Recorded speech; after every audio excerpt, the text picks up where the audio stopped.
ഇതൊക്കെ എല്ലാം same category തന്നെ. ഇന്ത്യൻ ടു അത് ഇതൊക്കെ വാദം കേസുകളാണ്. അയ്യോ ശങ്കർ തിരിച്ചൊന്നും വരെയൊന്നുമില്ല, അങ്ങനെ പ്രത്യേകിച്ചൊന്നും ഇല്ലായിരുന്നു കേട്ടോ. ഇന്ത്യൻ ടു പോലെ തന്നെയാണ്, വേറെ അത്രേ ഉള്ളൂ. നല്ല ക്ഷീണിക്കുക അത്രേ ഉള്ളൂ. ചുമ്മാ ഇരുന്ന് കാണാൻ വേണ്ടി കാണാം, അല്ലാതെ ഒന്നുമില്ല. പറഞ്ഞു ആളുകൾ പറക്കണ്. നോർമൽ മൂവിയാണ്, കുഴപ്പമില്ല. അത്രേ പറയാൻ പറ്റും. ശങ്കറിൻ്റെ സാധാ ഒരു മൂവി പോലെ തന്നെയാണ്, അത്രയൊന്നും ഇല്ല. വെറുതെ ഒരു ഇന്ത്യൻ ടു പോലെ തന്നെയാണ്, വേറെ അത്രേ ഉള്ളൂ. നല്ല ക്ഷീണിക്കുക അത്രേ ഉള്ളൂ. കുഴപ്പമില്ലായിരുന്നു. അടുത്ത പ്രത്യേകിച്ചൊന്നും ഇല്ല കേട്ടോ. അത് SJ സൂര്യ ഉള്ളായിരുന്നു, അതിനപ്പുറം വേറെ പ്രത്യേകിച്ച്. രാംചരൺ കുഴപ്പമില്ല എല്ലാത്തിലും. അയ്യോ ശങ്കർ തിരിച്ചൊന്നും വരെയൊന്നുമില്ല, അങ്ങനെ പ്രത്യേകിച്ചൊന്നും ഇല്ലായിരുന്നു കേട്ടോ. അതിനേക്കാൾ ബെറ്ററാണ്. ക്ഷീണം അങ്ങനെ പ്രത്യേകിച്ച് ക്ഷീണം മാറാൻ മാത്രം ഇല്ലെങ്കിലും ഇന്ത്യൻ ടൂവിനേക്കാൾ എത്രയോ ബെറ്ററാണ്. നമുക്കിപ്പോൾ ഒരു പക്ക ഒരു ശങ്കർ പടം ആയിട്ട് നമുക്ക് തോന്നില്ല. ഒരു തെലുങ്ക് മാസ് പടം കണ്ട ഒരു ഫീലേ ഉള്ളൂ. പിന്നെ നമുക്കിപ്പം അതിൽ സോങ്സിലൊക്കെ നമുക്ക് ശങ്കർ പടത്തിൻ്റെ ടച്ച് സോങ്സിലുണ്ട്.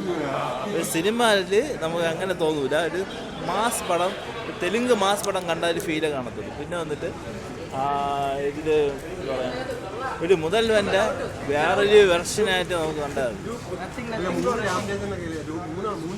3 ക്യാരക്ടറൊന്നുമില്ല, 2 ക്യാരക്ടറേ ഉള്ളൂ. അച്ഛനും മോനും 3ഒന്നുമില്ല, 2 ക്യാരക്ടറേ ഉള്ളൂ. ഒന്ന് ഫ്ലാഷ് ബാക്കിൽ വേണത്, ഒന്നല്ലാതെ.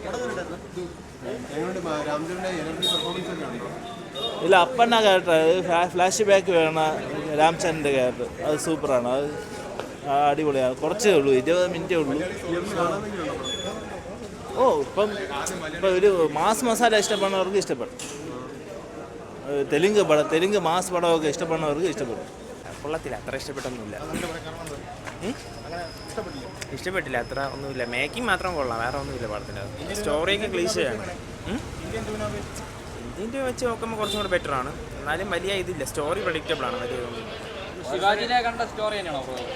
അല്ല, ഇത് പക്ഷേ CM ആകുന്നു, ഇതൊക്കെ തന്നെ നോർമലി ക്ലീശ സാധനം. മേക്കിംഗ് കൊള്ളാം, മേക്കിംഗ് നൈസായിട്ടുണ്ട്. അതിൻ്റെ അകത്ത് വിഷ്വൽ നൈസായിട്ടുണ്ട്. 75 കോടിയുടെ ഒരു പാട്ട് എടുത്തിട്ടുണ്ട്, അത് കുഴപ്പമില്ല എന്ന് പറയാം. വേറെ അങ്ങനെ ഒന്നുമില്ല പടത്തിന്. കൊള്ളാം, കണ്ടിരിക്കാം. പടം ജസ്റ്റ് ചുമ്മാ ഇരുന്ന് കാണാൻ വേണ്ടി കാണാം, അല്ലാതെ ഒന്നുമില്ല പടത്തിൽ. ആളുകൾ പറക്കണ്. ബോംബെ തന്നെ. വലിയ സുഖമില്ല ചേട്ടാ. ഫസ്റ്റ് ഹാഫ് ഓക്കെ ആണ്, നല്ല ലാഗാണ്. സെക്കൻഡ് ഹാഫിൽ എവിടെയൊക്കെ കുറച്ച് ഇൻട്രസ്റ്റിംഗ് ഫാക്ട്സ് ഉണ്ട്. പക്ഷെ ക്ലൈമാക്സ് വീണ്ടും അവരെ പഴയ സ്റ്റൈൽ ബോംബ് കഥ തന്നെയാണ്. പടം ആവറേജ് അത്ര ഇല്ല. ഇതൊക്കെ എല്ലാം സെയിം കാറ്റഗറി തന്നെ.